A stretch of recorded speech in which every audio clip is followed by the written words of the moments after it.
Hi, my name is Matthew and I'm with the Tampa-Hillsborough County Public Library. Welcome to the NEA Big Read series. We have a very special session planned for our NEA Big Read series today, and I am going to just move my slide forward and let you know that it is called Tampa Bay History Center Native American Exhibits Virtual Tour. Today is Tuesday, November 9th, 2021, and you can find out all about our NEA Big Read events. We have a lot of them coming up, including a visit from the author of An American Sunrise, Joy Harjo, on Friday, December 3rd at 6:30 p.m. Still lots of availability there for registration. So register early because it may fill up. I also want to welcome our special guest today. You can see I'm not the only one on the screen. I'm not the expert here for sure. I want to welcome Brian Buttafuoco from the Tampa Bay History Center. Brian, did I pronounce your name correctly? That's perfect, thank you. Thank you so much, Brian, for joining us. He's actually going to be taking some of your questions after a brief presentation that he's put together, he and the History Center put together. And so I'm actually going to ask Brian to turn off his camera now, and we'll invite him back in just a few minutes. And in the meantime, I'm going to let you know, that Brian Buttafuoco is the Curator of Education at the Tampa Bay History Center. And there's their website, tampabayhistorycenter.org.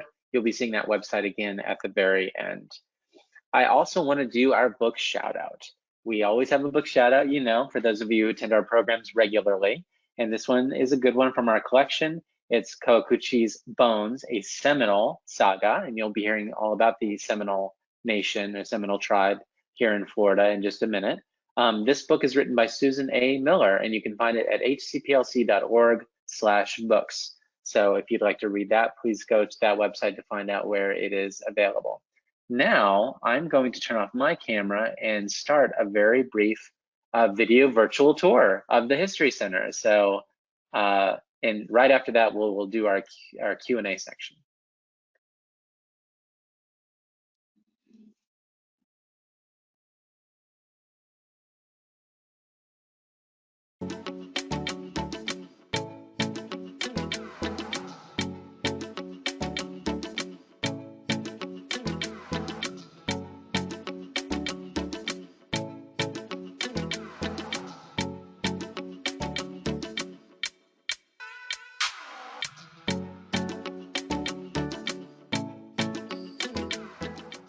Hi, and welcome to the Tampa Bay History Center. My name is Brian Buttafuoco. I'm the Curator of Education here at the museum.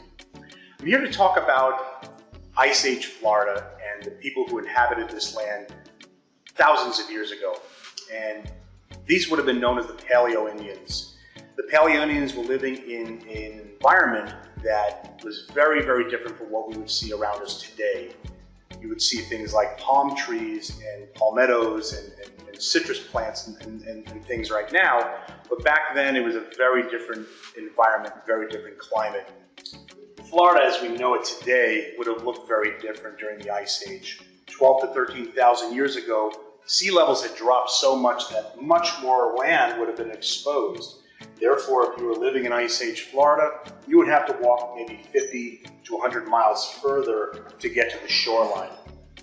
Now, along with the different climate change that was happening, a much cooler, drier climate, that would have resulted in different vegetation and different wildlife. So let's take a look at the case over here. We have a selection of fossils that are taken from Central Florida, and it really shows the different types of fauna that were living during Ice Age. Now, these Paleo Indians that were living in this environment during the Ice Age, they would have been around these types of animals. Certain animals, such as the giant ground sloth, were prevalent in prehistoric Florida. The ground sloth, to give you an idea of how large this animal was, take a look at this claw. This is the singular claw of a giant ground sloth. Think of it as a toenail. We think of sloths today as these cute little guys that hang from the trees, but this beast actually stood maybe 12, 13 feet high and walked on the ground. So this is just one fossil from that animal, along with many others, such as llamas, horses, megalodon, a giant prehistoric shark, and the like. So this is very indicative of what we would have in prehistoric Florida in terms of our natural history.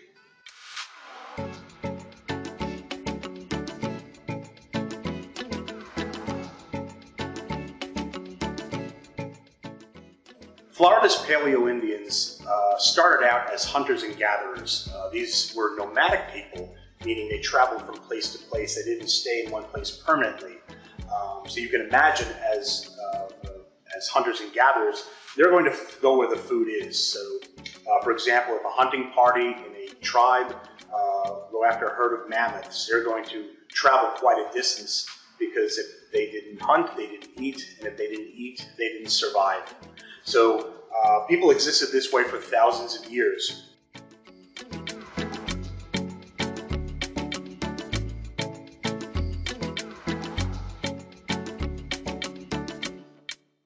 Florida's Paleo-Indians, they lived a simple life, but this was a tough life. The Indians back then, they had to make good use of their natural resources. Okay? They had to take whatever's available around them and fashion tools and other materials to make their lives a bit easier during those times. One such tool we have here, and we're very proud to show, is this dugout canoe. Now the word dugout implies the actual process in which they made this canoe. Okay? Now there's an old saying, you work smarter, not harder. Right? One might imagine that a person would take cutting tools and hack into a tree and work real hard to hollow out this log here. But in actuality, working hard could get you tired, or you can get injured or possibly die. So they had to be very careful when they created something like this. So the idea was to work a lot smarter. And what they did was they utilized fire. The Paleo-Indians would create small fires and line the top of the log that they had dropped or maybe found an already fallen tree, light fires along the top, and as they begin to smolder, it burns away that top layer of wood. Then they would take scraping tools and scrape away that layer, and then they would continue that process. And as they continue that process, they would hollow this out into a canoe. It becomes a great tool because now this canoe enables the people from a specific tribe to travel along the great waterways of Florida, the coastlines, the rivers, the streams, where they can go hunting, fishing, traveling, and trading.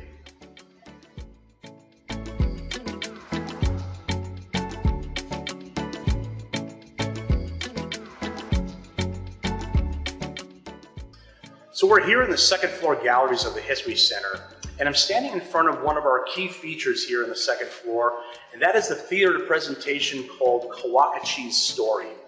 It's a story that takes place during the Second Seminole War, a very important topic here at the History Center. The story of Coacoochee's Story is told through 2 points of view. One, from Lieutenant John Sprague of the United States Army, and two, that of Coacoochee himself, the young Seminole chief. It's important that we tell 2 points of view to get the most accurate history possible. The presentation's about 17 minutes long, and it has lots of different effects like changing dioramas, strobe lights, and multiple screens that change their images. It's very educational, and it's one of the favorites here at the History Center.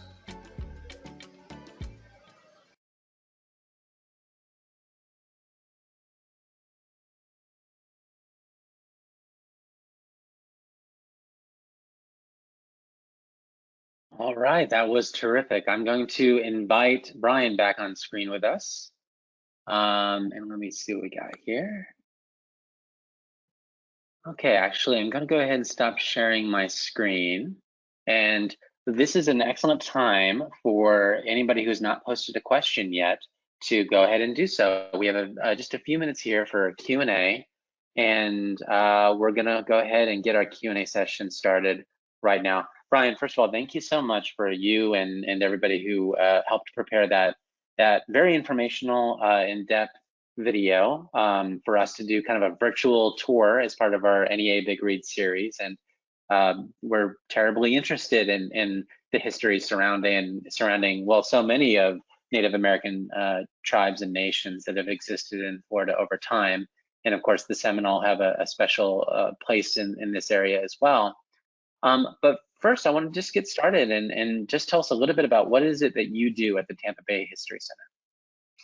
Right. Well, I'm the curator of education, so I'm working in the education department. We have a director as well as a programs manager. My role is primarily dealing with anything involving groups. So I oversee things like tours, field trips, different formats of public programming, outreach efforts. I'm the liaison to the school districts as well.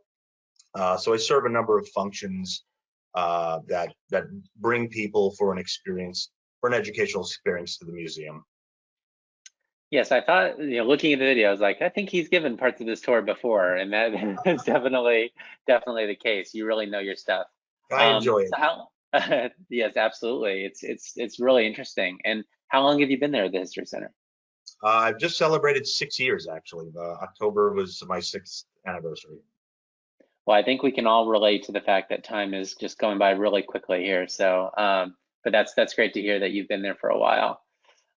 So I wanted to ask as well that we just went and saw basically some of the permanent exhibits that existed at the History Center. I don't believe any of those were sort of visiting exhibits or anything like that. Are there any special exhibits happening right now? Right. Currently, going on until January, we have a traveling exhibit on the 4th floor in the Wayne Thomas Gallery. It is called Tusk to Tales. It is an exhibit on Florida fossils. So it's a good connection to the ancient history that we were covering briefly in the video, but basically is a selection of Florida fossils dating back thousands of years. So if you go up into the gallery, you will see things like the bones of a baleen whale, or the jawbone of a mammoth, the leg bone of a mastodon, the skull of a toothed whale, giant beavers, claws of giant sloths, and all kinds of other prehistoric mammals that no longer exist, but were pretty fascinating.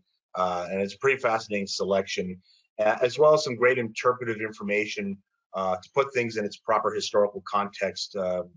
Understanding what is an era versus an epoch, and how these Florida mammals fall into those time frames. So it's very well done. Our curatorial staff did a great job, and yeah, I think it's definitely worth visiting and taking a look through that 4th floor gallery. Lots to see. Okay, well now I think we have to know, what is the difference between an era and an epoch? We have to know that now that you brought it up. I believe the epochs fall into the eras, I believe. So it's just a scaling down. And I believe epochs end with the the suffix "cene," C-E-N-E, like Pleistocene, for example.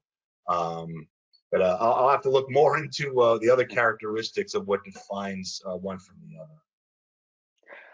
And we have a question here because you were talking about giving tours. Somebody who is attending today wants to know, what are typically the favorite parts of the tours? I think, and like, yeah, so I'm sure, like, what gets the biggest reactions, and what are people kind of like wowed by when you're giving them tours? Yeah, well, it's a great question, because it also depends on who you ask.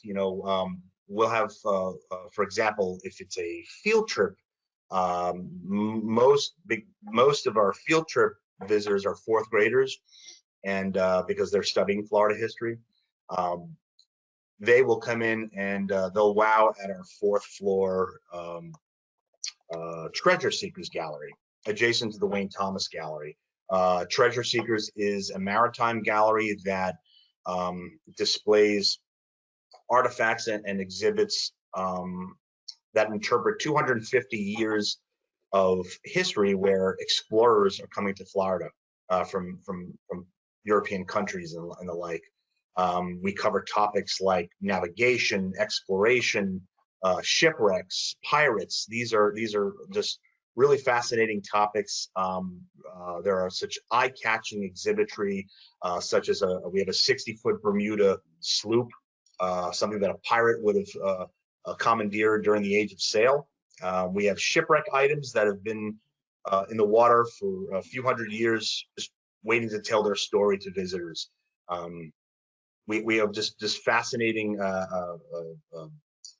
media presentations. The Pirate's Fate, which is a choose your own adventure 8-minute presentation where you come in as a visitor and you're shanghaied as part of a pirate crew, and you get to pick the direction to sail and set the course for the film.